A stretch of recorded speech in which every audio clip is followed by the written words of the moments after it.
Bienvenue dans cette nouvelle capsule. Parmi les nombreuses choses qui nous occupent parfois l'esprit, arrivera immanquablement un jour le problème du choix. Alors, quelles questions se poser face à un choix délicat à faire?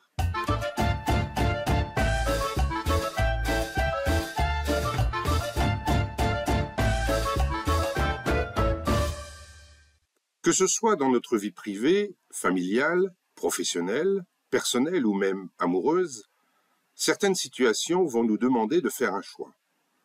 Chaque situation où nous avons à faire un choix dépend bien évidemment de son contexte. Très souvent, ce choix est facile à faire, car le passage en revue des différentes options ne pose pas de difficultés particulières et la meilleure solution apparaît d'elle-même. Par exemple, si j'ai envie de manger quelque chose, vais-je choisir des macarons, des crackers ou même du homard? Ce genre de conflit ne subsiste pas longtemps dans notre esprit et nous passons rapidement à autre chose. Mais parfois, ce n'est pas si simple. Le dilemme persiste, surtout si notre décision risque d'avoir un impact plus profond sur notre vie. Les questions se mettent alors à se multiplier, à affluer, nous envahissent et se mettent à tourner dans tous les sens. Cette situation nous irrite et au final, draine toute notre énergie. Alors comment faire? Lors d'une capsule précédente, celle sur le test du chatouillis, j'évoquais la possibilité d'inverser ce problème du choix. Pourquoi cette approche peut-elle nous permettre de démêler la situation? En règle générale, lorsque nous avons un choix à faire, systématiquement, nous explorons les raisons qui vont nous faire choisir telle ou telle option ou solution.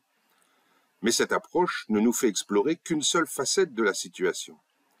Alors quand cela ne nous permet pas de faire un choix, au lieu de trouver des raisons de choisir une option, pourquoi ne pas changer complètement notre regard et chercher celle qui nous ferait éliminer des options?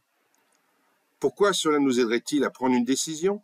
Pourquoi observer une situation sous un angle différent nous aidera à la résoudre?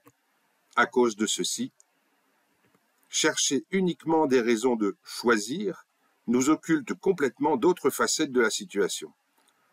Alors quand les raisons de choisir s'avèrent hasardeuses, non convaincantes, aborder des choses sous un angle différent nous fera découvrir des aspects jusque-là négligés ou inconnus, et il se peut très bien qu'une raison d'éliminer une des options nous saute aux yeux.